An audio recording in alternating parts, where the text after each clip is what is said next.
بسم الله الرحمن الرحيم. الحمد لله رب العالمين، وصلى الله وسلم وبارك على سيدنا محمد الصادق الوعد الأمين المبعوث رحمة للعالمين، وعلى آل كل وصحب كل أجمعين. أما بعد، السلام عليكم ورحمة الله تعالى وبركاته. Alhamdulillah, syukur kepada Allah Subhanahu wa taala yang mudahkan untuk kita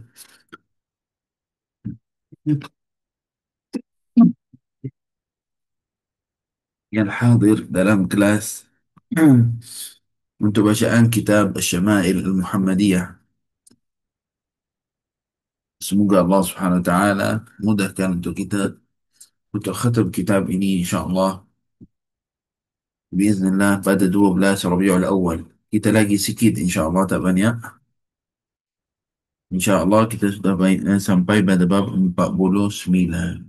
49 bab ma jaa fi haya'i Rasulillah sallallahu alaihi wa alihi wasallam. Sekian, barakallahu fikum.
Minta maaf, subhanallah, saya ni kurang sihat sikit. Tapi insya-Allah dengan berkat masyarakat Syama'il, Allah Subhanahu wa taala mudahkan insya-Allah. Bismillah. اللهم صل على سيدنا محمد وعلى ال سيدنا محمد. باب ما جاء في حياء رسول الله صلى الله عليه وآله وسلم. نعم، وبالسند المتصل إلى الإمام الترمذي رحمه الله تعالى، ونفعنا بعلومه وعلومكم في الدارين اللهم آمين. باب ما جاء في حياء رسول الله صلى الله عليه وآله وسلم. وبإليه حدثنا محمود بن غيلان حدثنا أبو داود حدثنا شعبة، نعم، عن قتادة قال سمعت عبد الله بن أبي عتبة يحدث عن أبي سعيد الخدري رضي الله عنه قال كان صلى الله عليه وآله وسلم أشد حياء من العذراء في خدرها، وكان إذا كره شيئا عرف في وجهه صلى الله عليه وسلم. Siapa nak tolong baca terjemahan hari ini? Nah, Allah Syekh. okay. Allahumma ala Sayyidina Muhammad wa ala alihi wa sahbihi wasallim. Bab yang ke-49, bab mengenai sifat malu Rasulullah sallallahu alaihi wasallam. Hadis nombor 358. Abu Sa'id Al-Khudri radhiyallahu anhu menyatakan, sesungguhnya Rasulullah sallallahu alaihi wasallam lebih pemalu daripada seorang gadis yang berada di tempat pingitannya. Jika baginda tidak menyukai sesuatu, maka kami boleh mengetahuinya melalui raut wajah baginda sallallahu alaihi wasallam.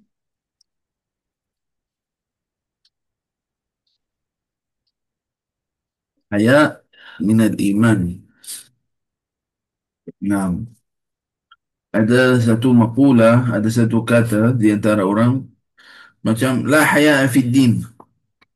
Dia kata apa? La haya fid din. Dalam agama tak ada benda malu-malu. Cakap je, ada apa cakap. Siapa kata dalam Islam ma fi haya? Al-Islam kullu haya. Siapa kata dalam Islam tak ada adab? Islam semua adab. Jadi contohnya kadang-kadang ada orang apa duduk cakap-cakap tentang kena hati-hati. Al-Islam ini semua membawa haya. Kullu haya. Semua itu adab maksudnya. Nabi SAW keadaannya adalah seperti mana kita baca tadi. Naam, subhanallah. Dalam bab ini adalah mengajarkan pada kita, naam, kalau adalah benda-benda nak bincang, kena ada malu, bukan tak ada malu. Jangan malu. Siapa cakap tak malu? Subhanallah. Islam tak ada malu lah. Semua tak. La. Man qala ke Islam. Siapa kata Islam itu tak ada malu? Islam itu adalah menjaga adab sangat tentang hal ini. Nah, dan ini adalah cakap tentang lelaki. Baginda Nabi Muhammad SAW ini cakap apa? Tentang lelaki. Maksudnya Nabi adalah lelaki, kan? Dia cakap tentang bab ini adalah tentang hayat Nabi SAW keadaannya seperti itu. Jadi bagaimana dengan perempuan? Perempuan lagi kena jaga. Lagi kena jaga. وبه حدثنا محمود بن غيلان حدثنا وكيع حدثنا سفيان عن منصور عن موسى بن عبد الله ابن يزيد الخطمي عن مولى لعائشة رضي الله عنها قالت عائشة رضي الله عنها: ما نظرت إلى فرج رسول الله صلى الله عليه وآله وسلم، أو قالت: ما رأيت فرج رسول الله صلى الله عليه وآله وسلم قط. نعم. Sallallahu alaihi wa ala alihi wasallam. Seorang hamba sahaya milik Aisyah radhiyallahu anha menyatakan bahawa Aisyah radhiyallahu anha berkata, aku tidak pernah melihat kemaluan Rasulullah sallallahu alaihi wa ala alihi wasallam. نعم. نعم. وبه نعم، باب ما جاء في حجامة رسول الله صلى الله عليه وآله وسلم. وبه حدثنا علي بن حجر حدثنا إسماعيل بن جعفر عن حميد قال: سئل أنس بن مالك رضي الله عنه عن كسب الحجام فقال: احتجم رسول الله صلى الله عليه وآله وسلم احتجم رسول الله صلى الله عليه وآله وسلم حجمه أبو طيبة، فأمر له بصاعين من طعام، وكلم أهله فوضعوا عنه من خراج أو من خراجه، وقال: إن أفضل ما تداويتم به الحجامة، أو إن من أمثل ما تداويتم الحجامة. نعم. Allahumma salli ala Sayyidina Muhammad wa ala alihi wasallam. Bab yang ke-50, bab mengenai Rasulullah sallallahu alaihi wasallam berbekam. Humaid radhiyallahu anhu menyatakan bahawa Anas bin Malik radhiyallahu anhu pernah ditanya tentang hukum hasil kerja berbekam. Anas berkata, Rasulullah sallallahu alaihi wasallam pernah berbekam. Baginda dibekam oleh Abu Taibah. Setelah itu Rasulullah sallallahu alaihi wasallam menyuruh agar Abu Taibah diberi upah sebanyak 2 gantang makanan. Baginda juga bercakap kepada mawalinya, iaitu Bani Harithah. Tuannya bernama Mahiswah bin Mas'ud. Tuannya mengambil bayaran tertentu dari pekerjaannya agar dia mengurangkan kharajnya, ya, ini yang perlu dibayar oleh Abu Taibah. Rasulullah sallallahu alaihi wasallam juga berkata, sesungguhnya cara perbuatan kamu yang paling baik adalah berbekam. Sallallahu alaihi wasallam. Orang yang biasa dengan bekam, yang amalkan bekam, hati-hati di masa buat hijama itu. Kadang-kadang saya tengok ada orang dia rasa buat hijama, rasa dia tak ada kerja, pergi buat kerja itu. Buat hijama, buat bekam untuk orang. Buat apa? Labud, mesti. Kena orang yang buat bekam itu, kena ada pengalaman tentang bab ini. Khususnya kalau dia gunakan cara lama. Pakai pisau. Buka kulit tu pakai pisau. Sekarang biasa pakai pen. Macam yang untuk test darah untuk apa? Untuk ni. Banyak sekarang pakai macam tu lah. Tapi ada yang jenis pakai pisau. Itu lagi bahaya. Kena hati-hati. Juga kena jaga pada di masa buat. Jaga kebersihan, orang itu menjaga dan sebagainya. Kap-kap tu menjaga ke atau tidak. Subhanallah. Semua benda ini kena hati-hati. Bukan mana-mana orang boleh buat benda ini. Nah, قال شوف الشيخ هشام كامل kata apa dalam kitabnya, kan, ولا بد وإن لها أوقاتا خاصة وأماكن محددة بطريقة محددة. Sesungguhnya adalah ada untuknya, maksudnya untuk hijama, untuk bekam, ada tempat khas untuknya dan masa masa yang khas untuknya, cara yang khas untuknya. Walaysa al-amru bisahal, bukan adalah mudah-mudah, ala senang je, tek tek tek tek tek, bekam, tiup tek tek, khalas settle. Bukan seperti itu.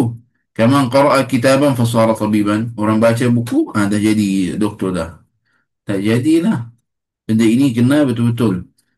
Jadi kita kena hati-hati tentang bab ini. Dan uh, zaman ini pun keluarkan orang buat bekam-bekam luar biasa. Ha? Kata buat bekam di sini itu bagus untuk benda ini. Ini ada amakin, ada tempat-tempat khas untuknya. Bukan mana-mana tempat. Itu pun kita kena hati-hati tentang bab ini. Nah, ini subhanallah. Badan lelaki mungkin perlulah untuk hijamah. Perempuan perlu hijamah ke tidak? Perempuan yang ini banyak pada guru yang saya dengar pada guru saya kata tidak perlu. Tidak perlu. Kecuali adalah untuk rawatan. Menggunakan bekam itu untuk rawatan. Yang ini adalah sakit. Mungkin adalah cara ubatnya adalah melalui pada bekam memang ada manfaat. Boleh gunakan. Sebab subhanallah badan perempuan Allah subhanahu wa ta'ala ciptakan dia ada setiap bulan ada masa yang bersihkan badan-badannya dan sebagainya melalui pada darah haid. Jadi subhanallah ada prosesnya yang khas. Tapi kalau lelaki mungkin adalah benda ini membantu untuk aktifkan badan, aktifkan macam bagi lagi aktif lagi sedar. Mungkin benda ini dan sunnah yang paling penting adalah sunnah. Orang kata dekat guru saya hari itu dia kata zaman tatawar, zaman kita ini sekarang tak sama dengan zaman dulu.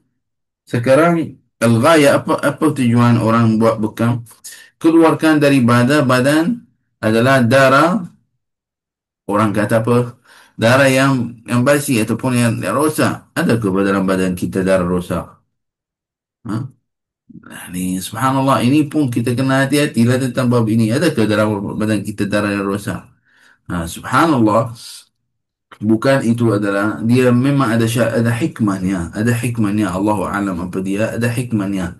Dan uh, dan juga adalah orang kata pergi derma darah lagi baik, boleh derma lagi banyak dan sebagainya. Dia ada hikmah dekat situ.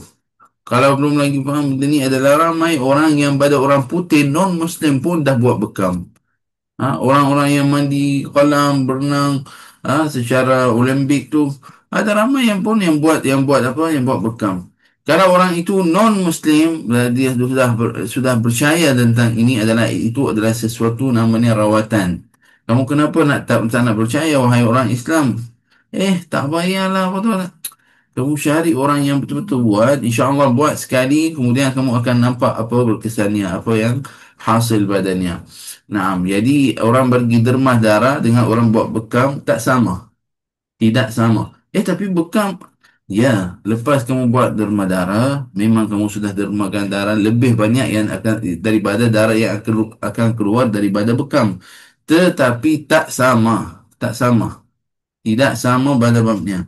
Apabila keluar badannya darah melalui bekam ke ataupun derma, baik itu adalah akan jadi apa, akan jadi badan aktif untuk nak gantikan balik darah yang dia keluar. Jadi itulah yang akan bagi badan kita aktif. Bukan adalah maksud adalah keluarkan yang darah yang basi. Mana ada darah basi dalam badan kita? Bukan seperti itu. Tapi ada hikmah dekat situ. Ada hikmah dekat situ. Dan cukupnya adalah sunnah. Itu adalah sunnah Nabi Muhammad sallallahu alaihi wasallam. Jadi kalau kamu adalah seorang macam tak percaya tentang ni adalah rawatan, okey. Kalau kamu sudah buat walaupun sekali dalam hidupan kamu melalui ini adalah sunnah Nabi sallallahu alaihi wasallam. Nabi sallallahu alaihi wasallam sudah pernah buat benda ini. Nah. Dan juga ada masa khas untuk niat seperti mana kita sebut, bukan bila-bila. Nanti akan lalu dengan kita bila masanya dan mana tempatnya.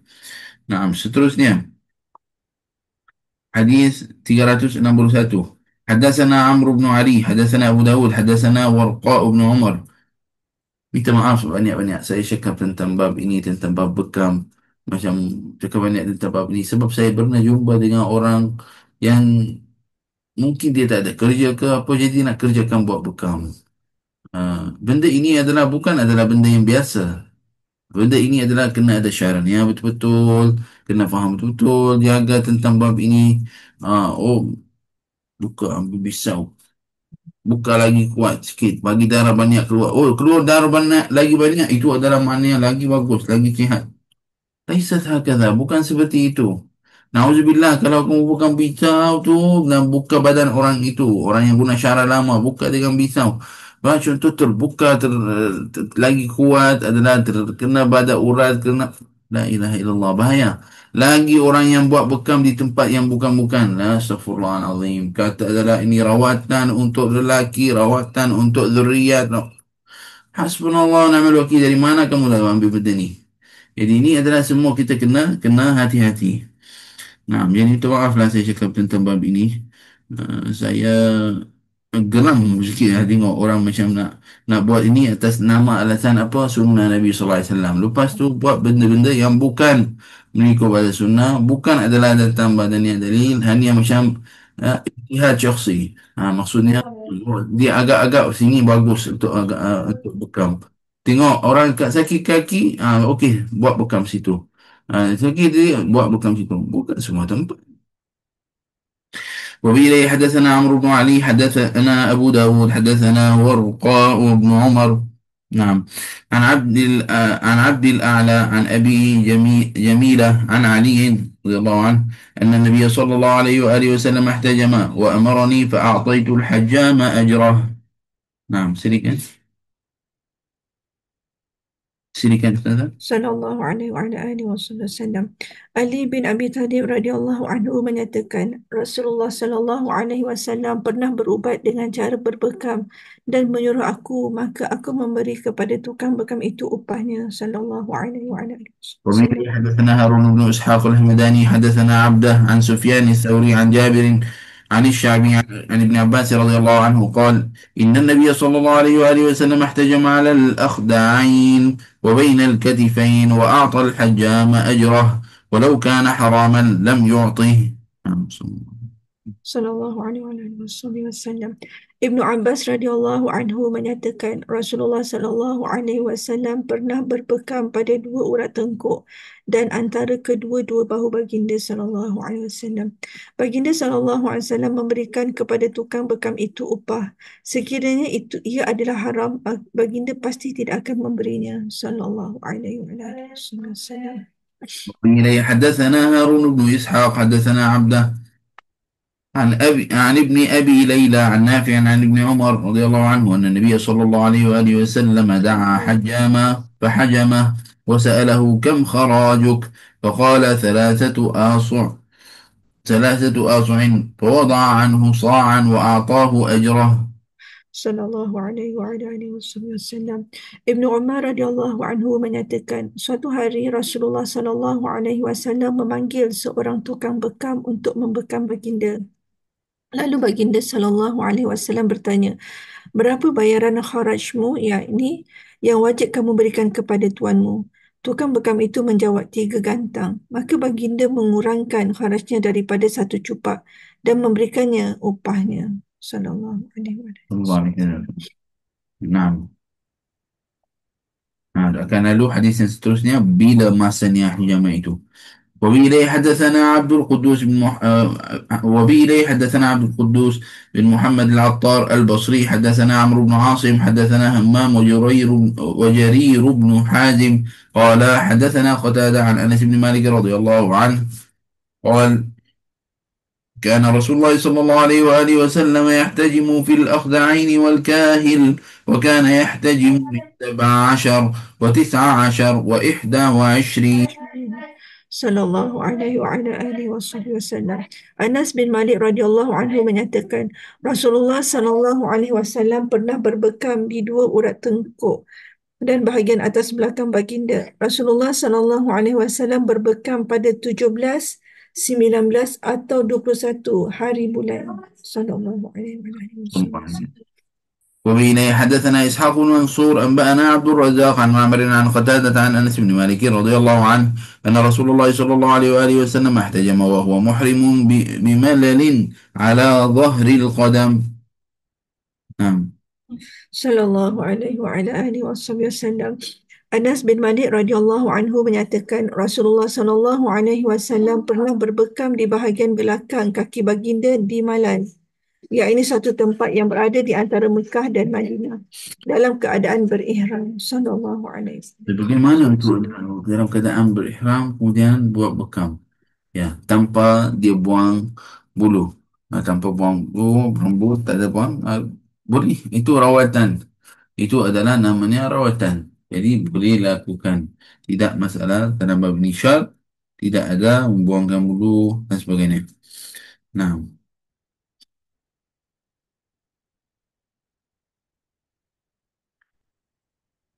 nah. Bab ma jaa fi asma'i Rasulillah sallallahu alaihi wa alihi wasallam. Nah, untuk bekam hanya sikit untuk makluman untuk semua, hari yang paling baik untuk hijama, untuk bekam adalah pada hari Isnin dan juga pada hari Khamis. Dan hijama pada hari Sabtu, Rabu, Jumaat adalah kira mazmum bil ittifaq. Yani ada banyak qaul yang kata tidak sesuai ataupun tidak baik dalam hijama pada hari Sabtu, Rabu, Jumaat. Dan adalah hari Ahad dan Selasa ada khilaf tentangnya. Jadi Isnin Khamis itu paling sesuai. Baik. Illa adalah kecuali adalah kalau dia pada hari contohnya hari seperti mana lalu dengan kita pada 17, 17, 19, 19 ataupun 21 daripada bulan Hijri, bukan bulan miladi, pada bulan Hijri. Kenapa pada tarikh-tarikh tersebut? adalah ada hikmah dalam itu. Yani yuqal anna dam fi awal syahr, kata adalah darah di awal bulan adalah dia dalam keadaan uh, awal bulan adalah macam aktif, di hujung bulan adalah dah masih jadi macam lemah. Di tengah-tengah itu masa yang paling paling sesuai untuk buat. Wallahu taala alam. Nah. باب ما جاء في أسماء رسول الله صلى الله عليه وآله وسلم. وبه حدثنا سعيد بن عبد الرحمن المخزومي وغير واحد قالوا حدثنا سفيان عن الزهري عن محمد بن جبير عن محمد بن جبير بن مطعم عن أبيه قال قال رسول الله صلى الله عليه وآله وسلم إن لي أسماء أنا محمد صلى الله عليه وسلم وأنا أحمد وأنا الماحي الذي يمحو الله بي الكفر وأنا الحاشر الذي يحشر الناس على قدمي وأنا العاقب والعاقب الذي ليس بعده نبي صلى الله عليه وسلم. Sallallahu alaihi wa ala alihi wasallam. Pada bab 51, bab mengenai nama-nama Rasulullah sallallahu alaihi wasallam, hadis 366. Muhammad bin Jubair bin Mut'im menyatakan daripada ayahnya, Rasulullah sallallahu alaihi wasallam bersabda, sesungguhnya bagiku beberapa nama. Aku adalah Muhammad sallallahu alaihi wasallam. Aku adalah Ahmad. Aku adalah Al-Mahi yang menghapus, kerana Allah Subhanahu wa taala menghapus kekafiran melalui diriku. Aku adalah Al-Hashir yang mengumpulkan, kerana seluruh manusia akan berkumpul di bawah kakiku. Aku adalah Al-Aqib yang mengakhiri, yang tidak ada lagi Nabi selepasku sallallahu alaihi wasallam. العلماء جمعوا أسماء النبي صلى الله عليه وآله وسلم فأوصلوها، منهم من أوصلها إلى 1000 اسم. Ulama kumpulkan nama-nama baginda Nabi Muhammad SAW, dan ada sebahagian pada ulama yang sampaikan nama Nabi Muhammad SAW kepada 1000 nama, 1000 lebih nama untuk Nabi Muhammad SAW. وإن كثرة الأسماء تدل على شرف الموصوف. كثرة الأسماء تدل على شرف المسمى أو شرف الموصوف. Kasar banyak nama itu menunjukkan kemuliaan orang yang bernama itu. Dan Nabi SAW ada banyak pada nama-nama untuk dia. Subhanallah. min ulama, ada daripada ulama yang sampaikan pada 1,000 nama lebih. Nah, nah. وبه حدثنا محمد بن طريف الكوفي حدثنا أبو بكر بن عياش عن عاصم عن أبي وائل عن حذيفة رضي الله عنه قال: لقيت النبي صلى الله عليه وآله وسلم في بعض طرق المدينة فقال: أنا محمد وأنا أحمد وأنا نبي الرحمة وأنا نبي التوبة وأنا المقفى وأنا الحاشر ونبي الملاحم. Sallallahu alaihi wasallam. Huzaifah radhiyallahu anhu menyatakan, aku berjumpa dengan Nabi sallallahu alaihi wasallam di salah satu jalan di Madinah. Baginda bersabda, aku adalah Muhammad sallallahu alaihi wasallam. Aku adalah nabi pembawa rahmat.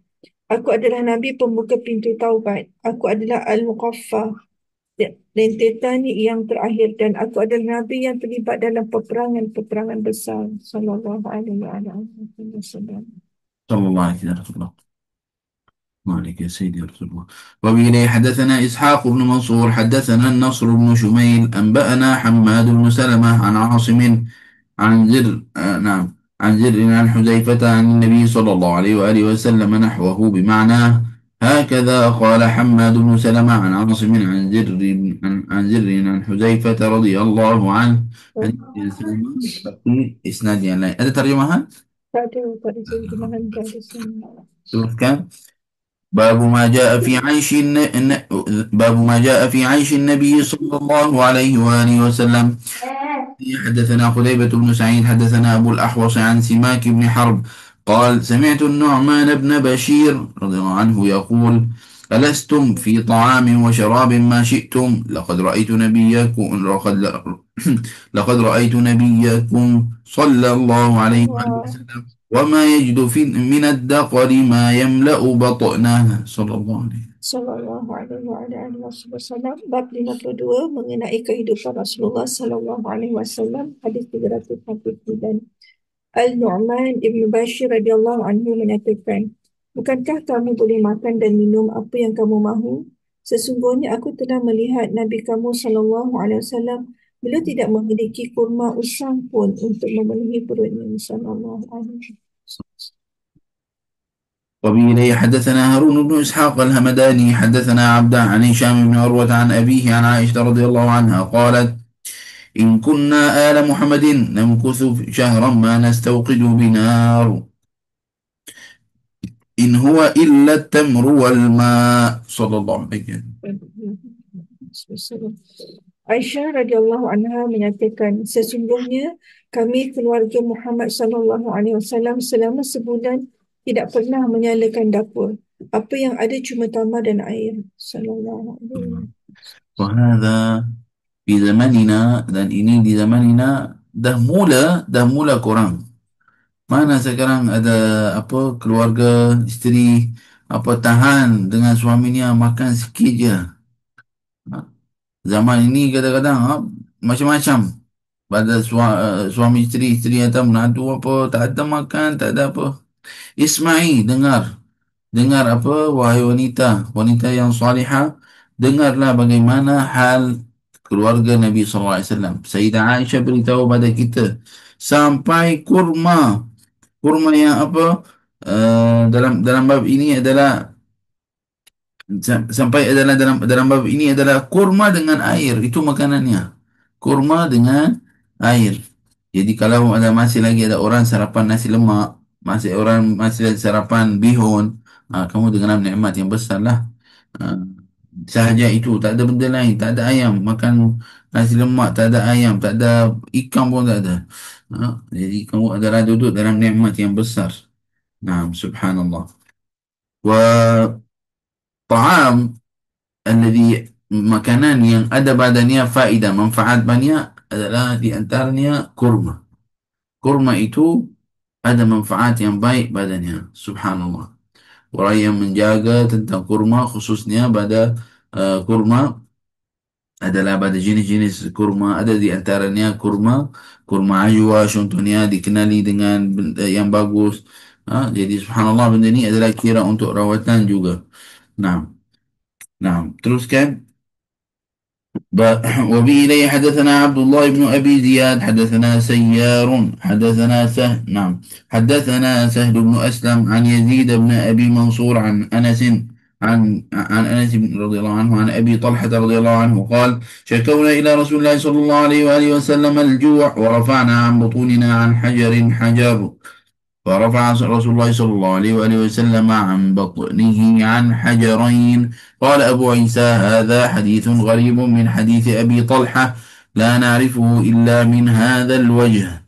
ومعنى قوله ورفعنا عن بطوننا عن حجر حجر قال كان أحدهم يشد في بطنه الحجر من الجهد والضعف الذي به من الجوع. صلى الله عليه Sallallahu alaihi wasallam. Abi Talha radhiyallahu anhu mengatakan, kami mengadu kepada Rasulullah sallallahu alaihi wasallam kelaparan. Kami tunjukkan kepada baginda perut kami yang diikat batu. Lantas baginda pula menunjukkan perutnya yang diikat dua batu. Sudah? Sudah. Alhamdulillah, Masya Allah. ini يا رب يا شافي. بسم الله الرحمن الرحيم.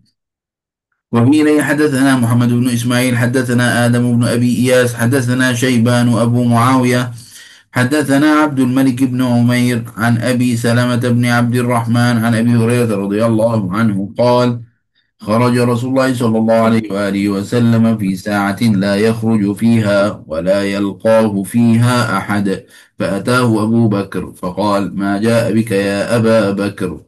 قال خرجت ألقى رسول الله صلى الله عليه وآله وسلم وأنظر في وجهه والتسليم عليه فلم يلبث أن جاء عمر فقال ما جاء بك يا عمر؟ قال الجوع يا رسول الله. قال صلى الله عليه وآله وسلم وأنا قد وجدت بعض ذلك. فانطلقوا إلى منزل أبي الهيثم فانطلقوا إلى منزل أبي الهيثم بن التيهان نعم الأنصاري وكان رجلا كثير النخل والشاء نعم والشاء نعم وش والشياء مع الجمع شيء نعم والشاء نعم. ولم يكن له خدم فلم يجدوه فقالوا لامرأته أين صاحبك؟ فقالت انطلق يستعذب لنا الماء. فلم يلبثوا أن جاء أبو الهيثم بقربة يزعبها فوضعها ثم جاء يلتزم النبي صلى الله عليه وآله وسلم ويفديه بأبيه وأمه ثم انطلق بهم إلى حديقته فبسط لهم بساطا ثم انطلق إلى نخلة فجاء نعم فجاء بقنو فوضعه فقال النبي صلى الله عليه وآله وسلم فلا تنقيت لنا من رطبه؟ فقال يا رسول الله إني أردت أن تختاروا أو تخيروا من رطبه وبسره. فأكلوا وشربوا من ذلك الماء فقال صلى الله عليه وآله وسلم هذا والذي نفسي بيده من النعيم الذي تسألون عنه يوم القيامة ظل بارد ورطب طيب وماء بارد. فانطلق أبو الهيثم ليصنع لهم طعاما فقال النبي صلى الله عليه وآله وسلم لا تذبحن لنا ذات در. فذبح لهم عناقا أو جديا نعم جديا فأتاه بها فأكلوا. فقال صلى الله عليه وآله وسلم هل لك خادم؟ قال لا. قال فإذا أتانا سبي فأتى النبي صلى الله عليه وآله وسلم ليس معهما ثالث فأتاه أبو الهيثم فقال النبي صلى الله عليه وآله وسلم اختر منهما. قال يا رسول الله اختر لي. فقال النبي صلى الله عليه وآله وسلم إن المستشار مؤتمن خذ هذا فإني رأيته يصلي واستوصي به معروفا. فانطلق أبو الهيثم إلى امرأته فأخبرها بقول رسول الله صلى الله عليه وسلم فقالت امرأته ما أنت ببالغ حق ما قال فيه النبي صلى الله عليه وآله وسلم إلا بأن تعتقه. قال فهو عتيق. فقال صلى الله عليه وآله وسلم إن الله لم يبعث نبيا ولا خليفة إلا وله بطانتان، بطانة تأمره بالمعروف وتنهاه عن المنكر، وبطانة لا تألوه خبالا. ومن يوق بطانة السوء فقد وقي. صلى الله عليه وسلم. Sallallahu alaihi wasallam. Abu Hurairah radhiyallahu anhu menyatakan, suatu hari Rasulullah sallallahu alaihi wasallam keluar pada masa yang biasanya baginda tidak keluar dan tidak pula ditemui oleh sesiapa. Kemudian Abu Bakar radhiyallahu anhu datang kepada baginda. Baginda bersabda, "Ada apa engkau datang, wahai Abu Bakar?" Abu Bakar menjawab, "Aku datang bertemu Rasulullah sallallahu alaihi wasallam dan memberi salam kepada baginda." Tidak lama kemudian Umar pun datang. Rasulullah sallallahu alaihi wasallam bersabda, "Ada apa engkau datang, wahai Umar?" Umar menjawab, Nah, silakan. Aku merasa lapar, wahai Rasulullah sallallahu alaihi wasallam." Rasulullah sallallahu alaihi wasallam pun bersabda, "Aku pun sesungguhnya merasakan hal yang sama." Maka mereka pergi ke rumah Abu Hisam bin Taihan Al-Ansari, seorang sahabat yang memiliki banyak pohon kurma dan kambing serta tidak memiliki pembantu. Namun mereka tidak menjumpainya. Lalu mereka bertanya kepada isterinya, "Di manakah suamimu?"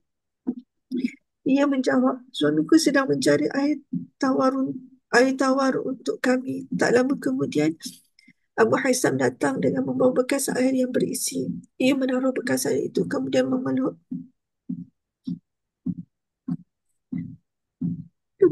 Rasulullah sallallahu alaihi wasallam serta bersumpah demi ayah dan ibunya untuk melakukan apa saja untuk baginda sallallahu alaihi wasallam. Ia lalu mengajak mereka menuju ke kebunnya dan menghamparkan bagi mereka hamparan. Kemudian ia pergi ke pohon kurma dan datang dengan membawa setan dan kurma dan meletakkannya. Rasulullah sallallahu alaihi wasallam berkata, "Mengapa kau tidak pilih kami dari rototnya?" Ia menjawab, "Wahai Rasulullah sallallahu alaihi wasallam, aku ingin engkau yang memilih dari rototnya dan buah musyuknya yang belum matang." Kemudian mereka makan dan minum air itu. Rasulullah sallallahu alaihi wasallam bersabda, "Demi dia yang diriku berada dalam genggamannya, ini adalah kenikmatan yang akan ditanya tentangnya pada hari kiamat nanti, iaitu keteduhan yang sejuk, rutub yang baik dan air yang sejuk." Kemudian Abu Haisam pergi menyiapkan makanan. Rasulullah sallallahu alaihi wasallam bersabda, "Jangan engkau sembelih binatang yang boleh menghasilkan susu." Maka Abu Haisam menyembelih seekor anak kambing jantan atau betina dan menghidangkan kepadanya. Mereka pun makan. Kemudian Rasulullah sallallahu alaihi wasallam bertanya, "Apakah engkau memiliki pembantu?" Abu Haisam menjawab, "Tidak." Rasulullah sallallahu alaihi wasallam bersabda, "Jika kita perolehi tawanan perang, maka datanglah kepada kami." Satu ketika Rasulullah sallallahu alaihi wasallam pun memperolehi dua orang budak yang tidak ada tiganya. Maka Abu Haisam pun datang kepada Rasulullah sallallahu alaihi wasallam. Kemudian Nabi bersabda, "Pilihlah mana satu dari keduanya." Abu Haisam menjawab, "Rasulullah sallallahu alaihi wasallam, pilihlah untuk aku." Rasulullah sallallahu alaihi wasallam bersabda, "Sungguh orang yang diminta pandangan adalah orang yang dipercayai. Ambillah yang ini kerana aku melihat ia menunaikan solat. Perlakukanlah dia dengan baik." Abu Haisam menemui isterinya dan menceritakan kepadanya apa yang telah dikatakan oleh Rasulullah sallallahu alaihi wasallam tadi. Isterinya berkata, "Engkau tidak mampu melaksanakan perintah Rasulullah sallallahu alaihi wasallam itu kecuali memerdekakan budak ini." Mendengar hal itu, Abu Haisam berkata, dia aku merdekakan." Maka Rasulullah sallallahu alaihi wasallam bersabda, "Sungguh Allah tidak mengutus seorang nabi atau khalifah kecuali ia memiliki dua penasihat yang menyuruh kepada kebaikan dan mencegahnya dari kemungkaran, serta penasihat yang tidak berhenti mencelakakannya. Barang siapa yang dihindar daripada penasihat yang buruk, maka ia sungguh telah dilindungi." Sallallahu alaihi wasallam. Allahumma salli ala sayyidina. صلى الله عليه وسلم. هذا حال نبينا صلى الله عليه وآله وسلم. Ini adalah hal baginda Nabi Muhammad sallallahu alaihi wa alihi wasallam. Seperti mana lalu dengan kita. Dalam hadis ini belajar lebih pada satu benda, di antaranya adam takliful akharin ma la yutiqunahu. adalah jangan mensusahkan orang. Contoh, orang yang kita tak kenal betul-betul atau orang yang kita tahu keadaannya tidak di berapa. Sekejap lagi saya sampai ke rumah kamu. Susahkan dia. Dia kena siapkan makanan, kena mungkin dia ada masalah kewangan, mungkin ada masalah badannya. Jadi, ma yasah hadha, tidak boleh seperti itu. Tapi kalau ada orang kita kenal, ada orang kita kenal, orang itu memang kenal dan insya-Allah dia tidak ada masalah badan kewangan, orang kita kenal dah lama. Contohnya kita kata memang kebetulan lalu daripada kawasan situ.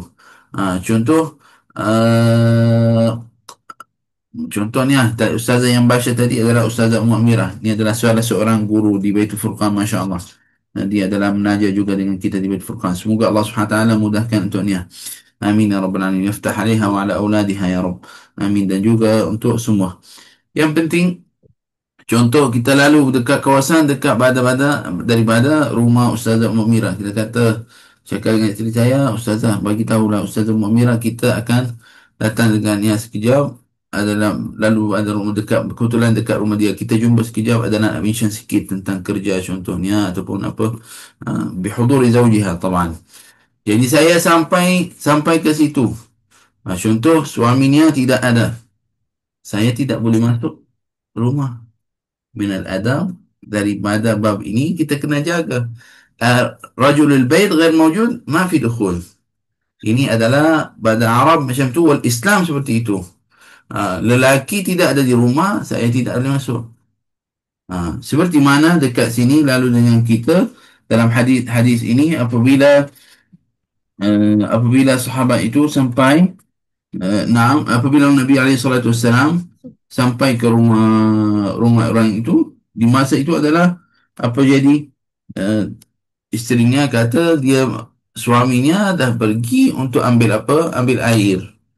Jadi kebetulan Nabi SAW masih lagi ada dekat situ, sahabat itu dah datang. Subhanallah. Allahumma salli ala Sayyidina Muhammad wa ala alihi. Namanya Abu Haisam. Abu Haisam bin Nabhan. Isterinya kata suaminya pergi ambil air. Jadi kebetulan di masa cakap sahabat itu Abu Haitham adalah datang. Apabila datang baru Abu Haitham buka peluang untuk okey jom masuk silakan masuk. Tapi Nabi SAW kenapa pergi kepada orang itu? Sebab dia tahu orang itu mampu untuk bab ini. Kalau pergi dekatnya nak makan di rumahnya mampu tidak ada masalah. Adakah Nabi minta sedekah ke? Bukan. Bukan, jangan faham seperti itu.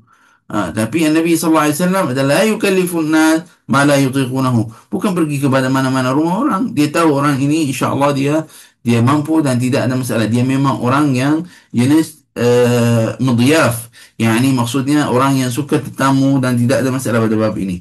Jadi subhanallah Nabi SAW pergi badannya. Tengok ini adalah pada adab. Jadi seperti itu, ustazah tak bagi kita masuk kalau suaminya tak ada. Itu yang penting kita kena jaga. Minta maaf suami saya tak ada. Contohnya. Hadha alladhi yajib naf'aluhu. Ini adalah yang perlu kena buat. Ini guru saya lah. Syekh. Guru ke kawan ke suami isteri orang datang lah minta maaf lah kecuali mungkin adalah orang yang rumahnya dua tingkat ke apa duduk lah asin-asin. هذا الإسلام هكذا يعلمنا. Islam macam ni ajar pada kita ya. Barakallahu fikum. La yadkhul illa biiznihi. طيب mungkin orang tu datang dari tempat jauh. Tak ada orang masuk rumah tanpa izin suami. Suami kena bagi izin. Abang ke mana sampai mana? Contoh, dia kata saya lagi sikit sampai. Mungkin boleh tunggulah.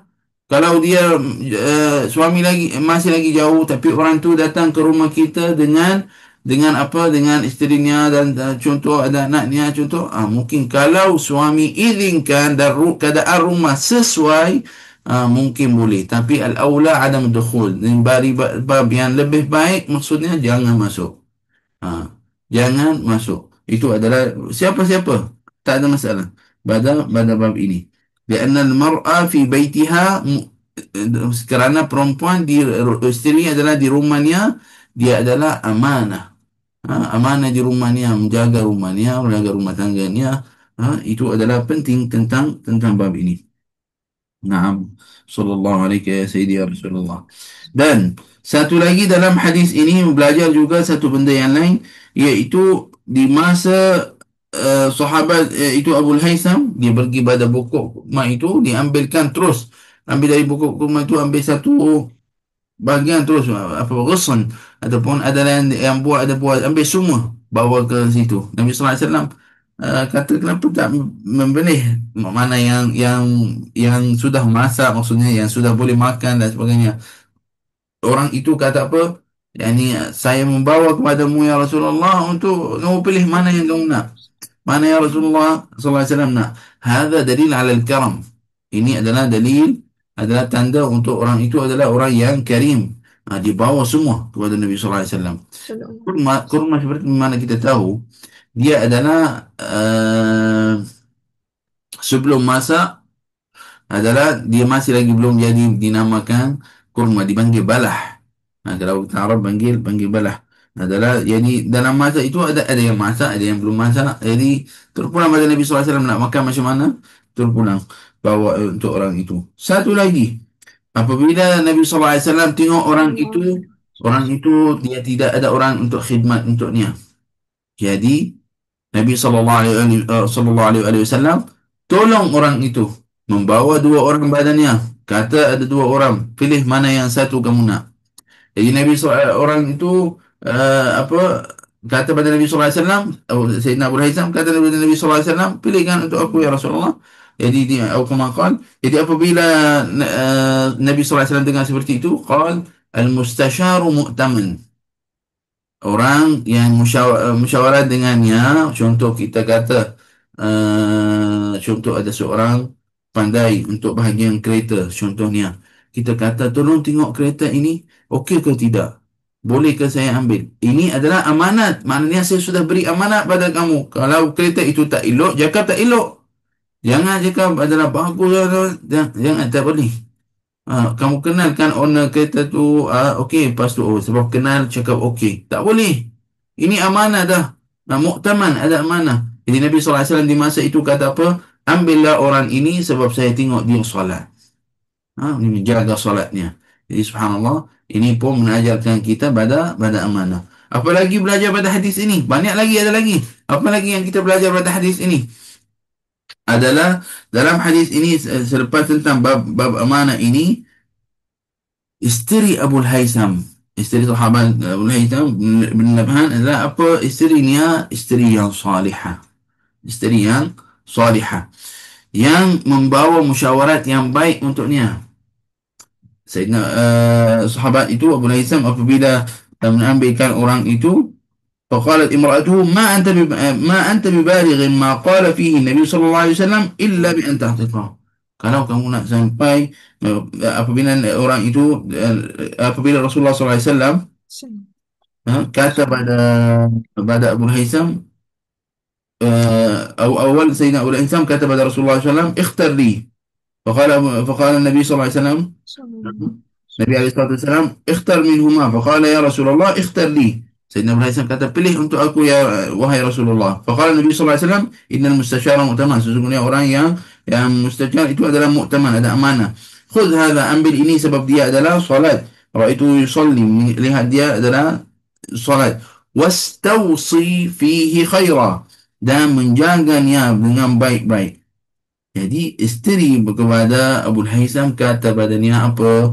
Kamu tidak akan sampai tahap yang baik, buat lakukan yang baik dengan orang itu sampai kamu bebaskan orang itu fi sabilillah.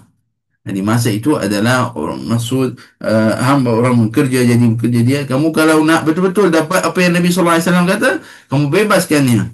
Jadi Sayyidina Abu Haitham apa dia buat? Apa yang dia buat? A'taqahu, bebaskan orang itu. Faqala kalau bebaskannya. Faqala sallallahu alaihi wasallam, Inna Allah lam yab'as nabiyya wala khalifa illa walahu bitanatan. Allah Subhanahu wa taala tidak menghantarkan seorang nabi ataupun rasul dan ada badannya dua menasihat. Ada yang menasihat pada baik, ada yang menasihat pada buruk, waliyadzubillah. Bitanah ta'muruhu bil ma'ruf, satu bahagian yang mengajarkannya untuk lakukan yang baik. Dan adalah orang bahagian yang kedua adalah orang yang mengajarkannya buat mungkar, benda yang tidak baik. Wa bitanatan la ta'luhu khabala, dan tidak ada lagi sebahagian adalah tak ada apa-apa, maksud tak membawa ni ke bawah kanan, tak membawa ke kiri. Wa man yuqa bitanat as-su' faqad wuqi, siapa yang jauh daripada golongan orang yang ajar dia untuk lakukan benda yang tidak baik, maka dia itu adalah selamat. Yang yuhma, maka dia selamat. Jadi kita tengok pada situ dalam hadis ini, isteri Abu Haitham adalah isteri yang salihah, ajak suaminya atau ajak suaminya untuk apa? Untuk lakukan amalan yang salih. وهذا ما يجب أن تكون عليه المرأة في هذا الزمن خصوصا في زمننا. Dan ini adalah yang sesuatu yang kena perempuan di zaman ini, ada sifat ini badannya, mengajarkan suaminya untuk lakukan benda yang baik. Zaman kita ini sudah ada banyak benda yang buruk-buruk, jadi adalah kena suami isteri membantu sama-sama untuk lakukan amalan yang salih. Barakallahu fikum. Mudah-mudahan insya-Allah ada manfaat pada hadis ini, ada banyak membawa manfaat lebih pada satu. Semoga insya-Allah ada manfaat insya-Allah Subhanahu wa taala. Barakallahu fikum. Maaf kita hari ini berhenti di sini, tak apa. Ada lagi dua hadis. Ada satu, dua, mungkin empat. Tak apa. InsyaAllah kelas depan kita ambil. Semoga insyaAllah apa yang kita belajar ini ada manfaat untuk semua biiznillah subhanahu wa ta'ala. Min fawaid, daripada kelebihan pada apa yang kita belajar daripada hadis ini, Allah Ta'ala qadir an yunazzil ma'idah min as-sama' li it'am Rasulullah sallallahu alaihi wasallam illa annahu tahammalat ta'adimi li ta'limi ummati. Nabi alaihi salatu wasallam mampu untuk doa Allah SWT, dan Allah SWT beri badannya makanan, bagi makanan, turunkan makanan daripada langit, boleh juga untuk Nabi SAW. Allah SWT mampu buat seperti itu. Qadir an yaf'ala hadha. Tapi Nabi SAW nak ajar pada umatnya. Semua yang Nabi SAW lakukan itu adalah hikmah badannya. Ada ajaran pada umatnya. Nabi SAW dalam hadis ini seperti yang lalu tadi dengan kita, mengajarkan pada umatnya. Jangan adalah mensusahkan orang. Jika ada orang kita tahu tahamnya dia tidak mampu untuk raikan tetamu, jangan susahkannya. Kita pergi kepada orang yang kita tahu memang insya-Allah tidak ada masalah. Dan zaman kita ini adalah zaman yang kemudahan banyak. Mungkin zaman dulu Nabi SAW angkat diri terus dengan sahabat, pergi terus ke rumah orang itu. Tak tahu orang itu ada di rumah ke ataupun tidak. Tapi zaman kita ini sudah ada telefon. Call sekejap. Assalamualaikum. Ada di rumah ke? Nak datang sekejap. Jadi pandai-pandailah orang rumah tu, tuan rumah itu tengok dia datang masa makanan, dia siapkan makanan. Dia datang masa petang, dia siapkan makanan ringan dan sebagainya. Baik. Dan la yukallif, yani maksud la yukallif ahad, maksud contohnya saya alhamdulillah dah makan, contohnya pergi rumah orang, saya sudah makan dah, okey, jangan buat apa-apa, kita minum air dia. Sebab sayang badannya. Kita lagu cakap macam tu. Contohnya kalau orang pergi untuk nak susahkan orang, nanti next time cakap saya tak ada di rumah. Ha. Jadi kita kena pun pandai dalam bab ini. Maksudnya jangan mesusahkan orang. Kalau orang itu kita tahu dia mampu, dia boleh nak lakukan itu, boleh kita buat. Kalau tidak, jangan. Kita orang itu kita tahu kita dengannya adalah insya-Allah tak ada susah-susah. Apa yang ada kita makan je. Tak ada masalah. Jadi diletakkan, kita tahu orang seperti itu, kita pergilah. Macam di zaman dulu, dan mungkin zaman kita ini mungkin susah sikit. Orang ambil kambing, sembelih kambing, bagi apa, makan kambing, nasi mandi apa. Aku kira tu makanan di zaman kita ini adalah mahal juga. Tapi bagi di zaman dulu adalah itu makanan dia. Dia ada banyak kambing, jadi dia ambil kambing yang kecil, adalah terus sembelih dan masak. Subhanallah. Nah, zaman kita ini mungkin lain sikit. Jadi subhanallah, pada bab ini la yukallifullahu nafsan illa wus'aha. Apa yang mampu buat, silakan. Jangan susah-susahkan. Kadang-kadang ada orang mensusahkan dirinya, buat makanan luar biasa, buat makanan special sangat atas kemampuannya. Untuk untuk orang kata, oh baik dia buat semua idam sangat baik, bagus. Semua tu. Ya akhi, ماذا تريد أنت تريد الأجر? Kamu nak pahala ke? Kamu nak apa? Kamu nak pahala tak syart kena susahkan diri, kena pinjam duit untuk raikan tetamu. Laisa hadha, bukan seperti itu. Raikan tetamu dengan apa yang kamu ada, apa yang kamu ada. Apabila kamu bagi seperti itu adalah dia akan menambahkan kasih sayang. Tapi kalau tetamu itu datang ke rumah kita, kemudian kita sudah masak, bahkan kita orang tu tetamu itu terkenal keadaan kita macam mana. Tiba-tiba dia nampak ada nasi mandi. Masak nasi mandi, masakkan apa, beli nasi mandi dari kedai Arab contoh. Ni macam sini di Malaysia, nasi mandi mahal sangat. Saya orang Arab cakap dengan kamu semua. Nasi mandi dekat Malaysia, banyak pada kedai-kedai Arab yang menjual dekat sini mahal. Harga sangat mahal. Bukan bukan adalah harga yang normal ataupun mampu, semua orang mampu nak makan nasi mandi tu. Macam dah jadi mahal. Kalau kita seperti itu, kenapa? Buat apa yang mampu. Nasi goreng itu apa masalahnya? Sangat sedap. Jadi kita buat apa yang ada. Barakallahu fikum. Mudah-mudahan insya-Allah satu kali saya pun suka masak tau. InsyaAllah satu hari mungkin kita insya-Allah niat nak buatlah sikit. Buat buat resipi nasi mandi, kita share dengan pelajar-pelajar Baitul Furqan. Bukan share lah satu Malaysia. Pelajar je. Pelajar Baitul Furqan. Bukan live macam mana masak. Boleh ke? Boleh insya-Allah. Jadi masak dekat rumah, tak payahlah beli nasi mandi. Murah-murah. InsyaAllah. Alhamdulillah. Barakallahu fikum. Syukur kepada Allah Subhanahu Wa Taala. Semoga insyaAllah apa yang kita kongsikan dengan semua ada manfaat. InsyaAllah. آمين يا رب العالمين. هذا والله تعالى أعلم بالصواب. سبحانك اللهم وبحمدك أشهد أن لا إله إلا أنت أستغفرك وأتوب إليك. وصلى الله على سيدنا محمد النبي الأمي وعلى آله وصحبه وسلم والحمد لله رب العالمين. بارك الله فيكم. السلام عليكم ورحمة الله تعالى وبركاته. Assalamualaikum Waalaikumsalam warahmatullahi wabarakatuh. warahmatullahi wabarakatuh. Terima kasih. Terima kasih, Syekh. Sama-sama, Alhamdulillah. Terima kasih. Terima kasih semua.